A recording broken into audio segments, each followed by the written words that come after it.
there. Today, I want to talk to you about really a conversation.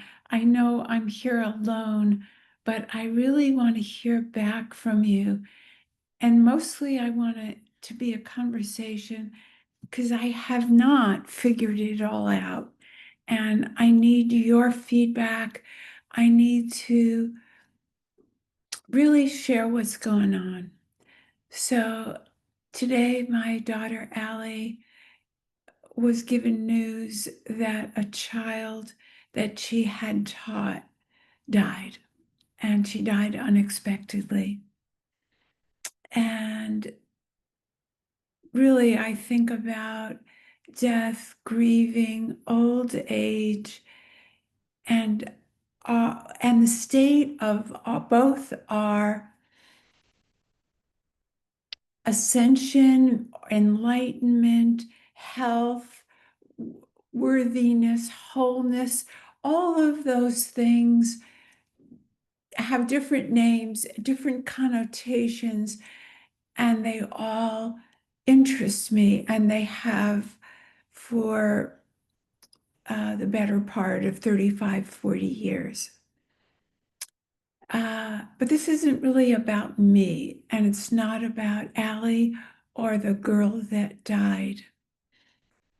It's about where are we as a culture and how do we evolve even more? And let me tell you what I mean.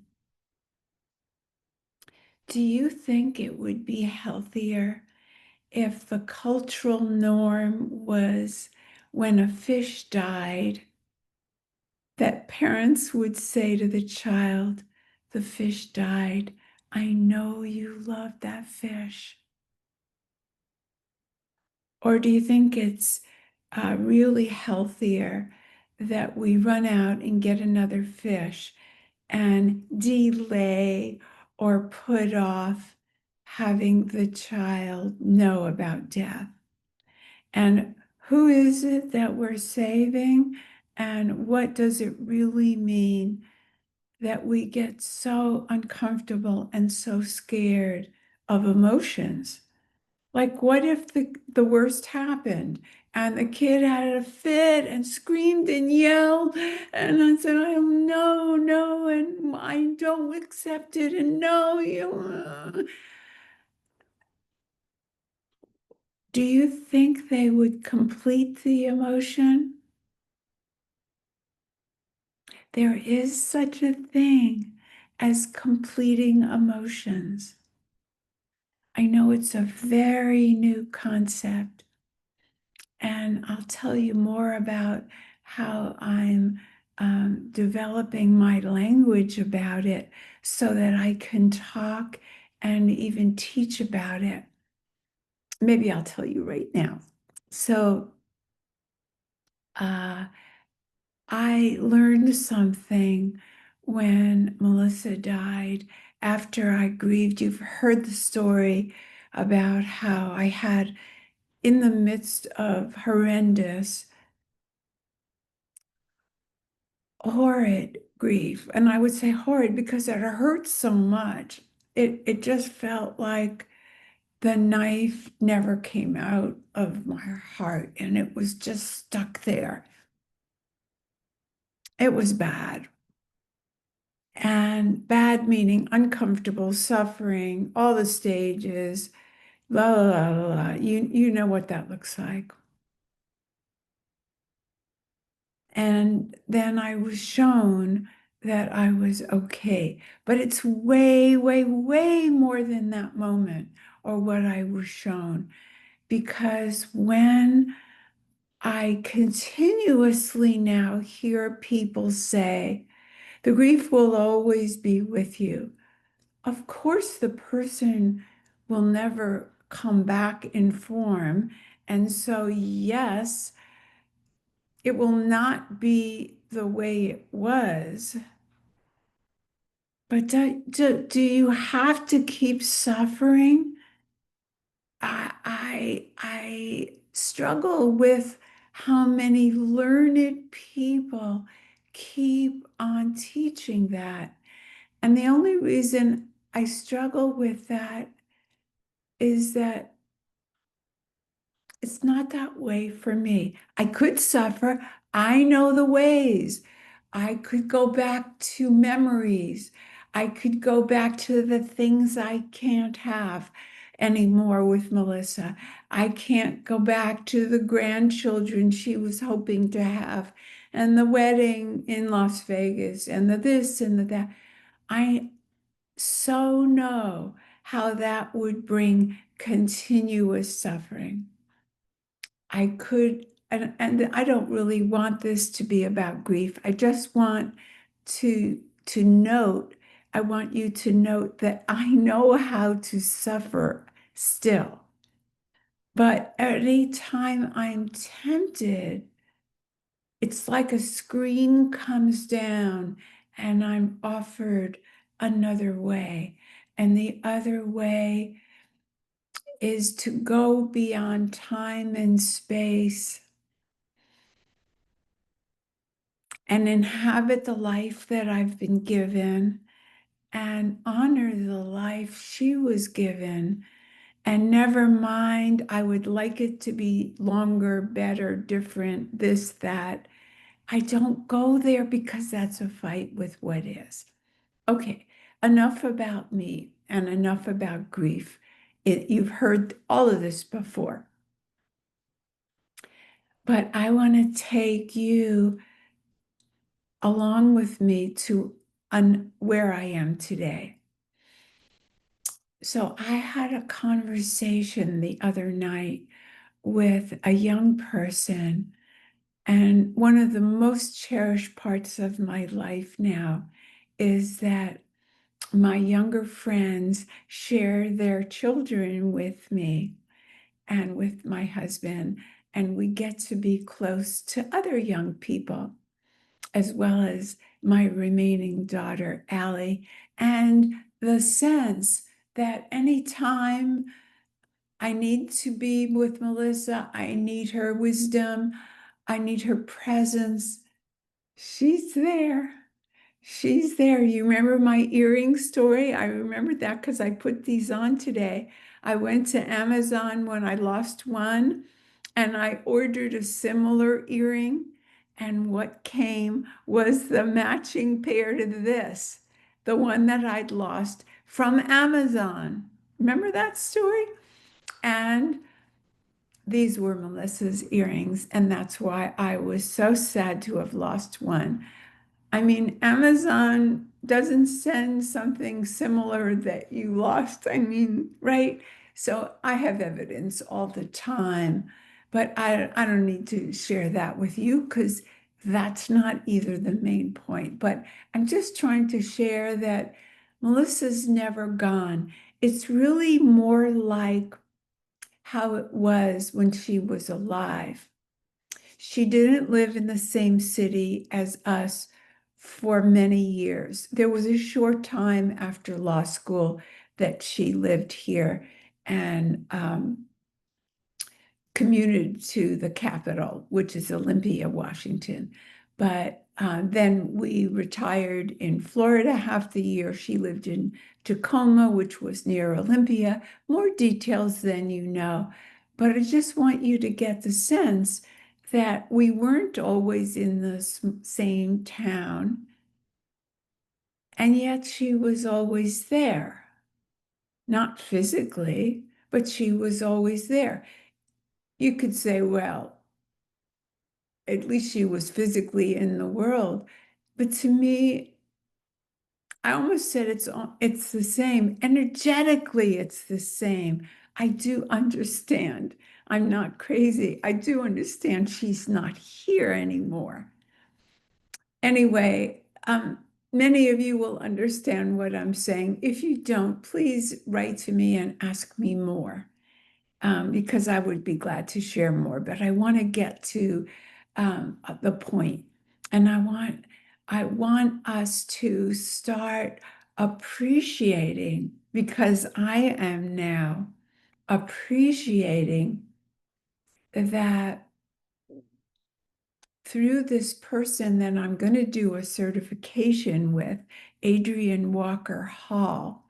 And the certification is going to be about completing emotions in through the body.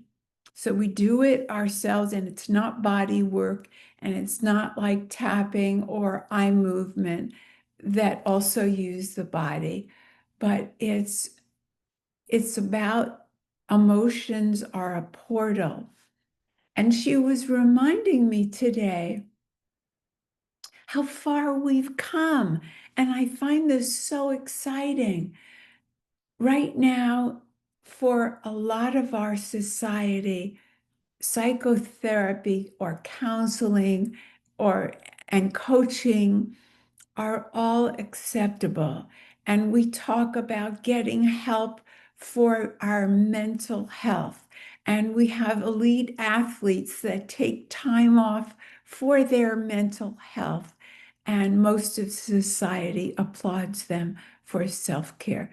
Of course, there are haters, and there'll always be duality in the world, the opposites. That's the nature of up and down and the outer world, right? We've been over that, and I know you know it. But we've come so far. We Many of us remember when it was thought that children should be seen and not heard. And that was not this last generation. We've moved away from that. But my generation heard that. And that was if a good child was all quiet, people would say, oh, what a lovely, well-behaved child you have. And so on. You know where I'm going. So we have evolved in our consciousness toward emotions, but we have a little ways to go. And I don't think I can completely talk about death and aging without completing emotions, because that, when I talk about my moment when I found out I was okay, I left the emotions of grief. They were no longer my home. I thought it was going to be the rest of my life that I circled through those feelings. But home is a different frequency. And yes, I leave home to go to advocacy about the world, choosing a side of duality, speaking up, writing musings, talking to you, because that movement is within me and desires to be heard. But home is a kind of neutrality. I don't mean that it's without feeling.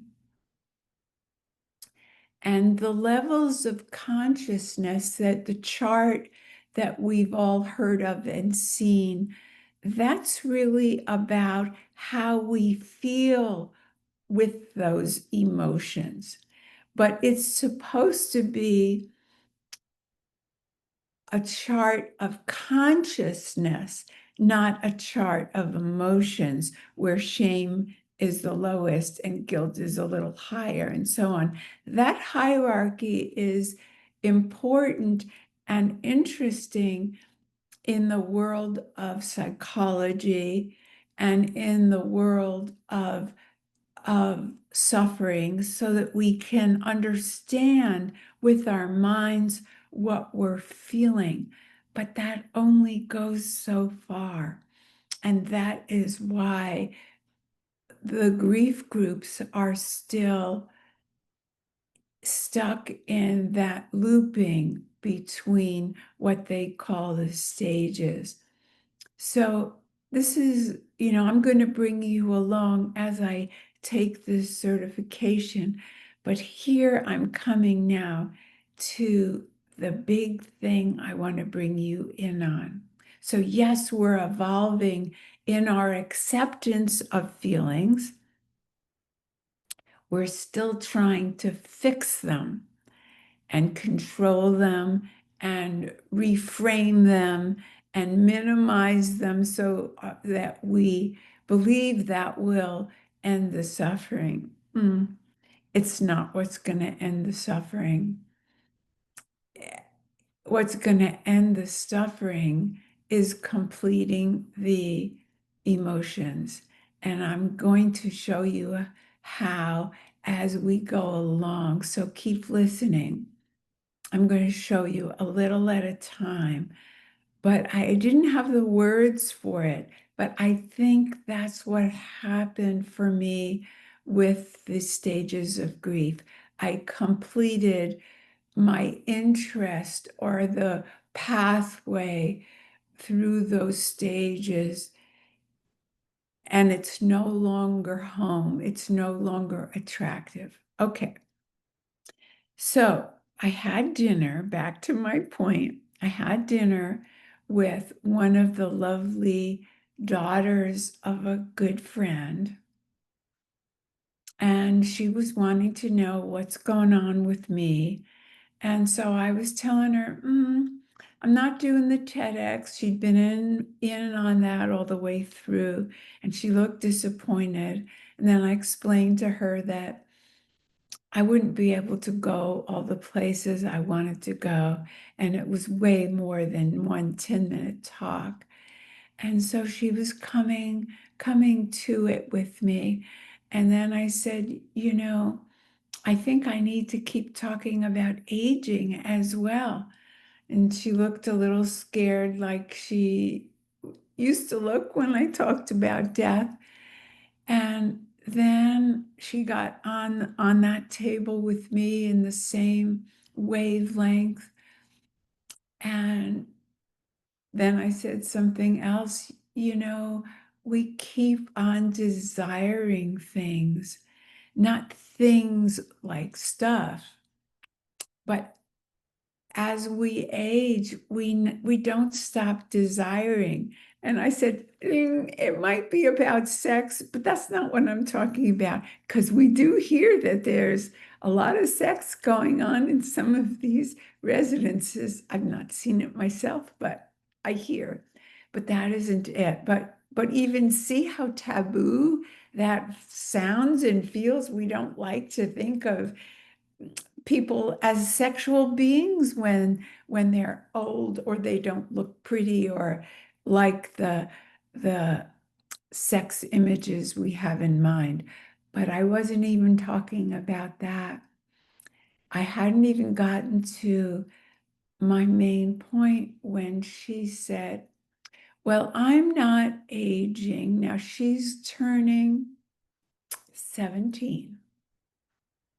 And she said, I'm not aging yet, but in about 20 years.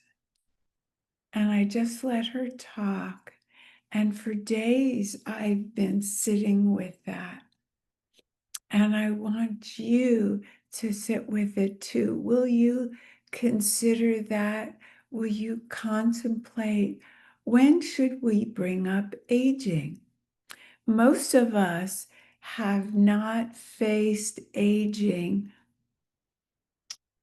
I mean, I hear they do it in the 30s now, but it used to be when you were 40, it was a big joke to make everything black at your party. And I know people are doing things about wrinkles and Botox and fillers way young. But what's where we are in consciousness in the culture now is that there's a certain age, like middle age or older 20s, where it starts to be acceptable or reasonable or appropriate. You decide where it is. Maybe if you're in the fashion industry, or you're in sales, or certain roles make appearance even more important, and so it would be younger and younger. that you'd want to look even younger uh, and be susceptible to age-defying whatever they're selling, creams or slogans like 50 is the new 40, 80 is the new 60, whatever it is they're saying, to put off and delay. But let's consider the opposite, because all of that is because the taboo and the disgust and the reluctance and the shunning and the delaying is all about aging and death are bad, youth and babies are good. But what if we said to children, so our daughter Allie always wanted to be older. When she was 4, she wanted to be 5. When she was 5, she wanted to be whatever. What if we said to her when she's young, yeah, you're aging every single day. What if the 17-year-old knew she was aging now? She isn't going to start aging in 20 years like she was made to think in the culture. So we know nobody thinks that literally. If I had said to her, really, you think you're not biologically aging right now? She would have said, of course, I know that. But you see what we're up against. What would change if we could say the fish died? What would change if we said you're aging now? You'll never be as young as you are just at this moment. Would you be more appreciative and less, I wanted to say, phobic about aging? I've been talking about being empowered as older people, and it's going to start from inside us. And I've talked about claiming it. But for anything to change, there has to be that tipping point. And so I'm inviting you to collaborate with me, to start responding to my musings with a few words about how is it striking you to think about your aging if you're already in your 60s, 70s, or 80s, or 90s. I don't have anybody that I know of that's 100. How is it for you? Tell us about it. We want to start making aging not a thing to be resisted, because we're all going to age unless we have an untimely death, like that little girl that I started today with, that Allie taught, or like Melissa. Both of these people, Melissa and this sweet little girl, were mavericks. This little girl taught people things they didn't want to learn. And I'm not going to say too much about her situation because I don't have permission to talk about it. But you can imagine people who are not on the cover of magazines or the success, whatever that looks like, the beautiful ones, the smart ones, the attractive ones, the athletes, the elite athletes, the whatever whatever we're admiring at the time, the $1,000,000 person, the $1,000,000,000 person, whatever it is we admire, think of those who are not that, who stand in their power and are lovable. And I didn't know this girl, so I can't say as much, but I know that Allie feels she's a demonstration, a teacher to the world. And I know Melissa inhabited full power before she died. And we all have a thumbprint, and our thumbprint is different from each other's. And when we talk about purpose, we sometimes think of doing great things or special things or a thing in the world. But what if our purpose is really all about where we've been and what we're becoming? And so I ask you to join me in changing the tipping point and the conversation. Wherever you're starting from, let me know where you're starting from. I really, really want to know.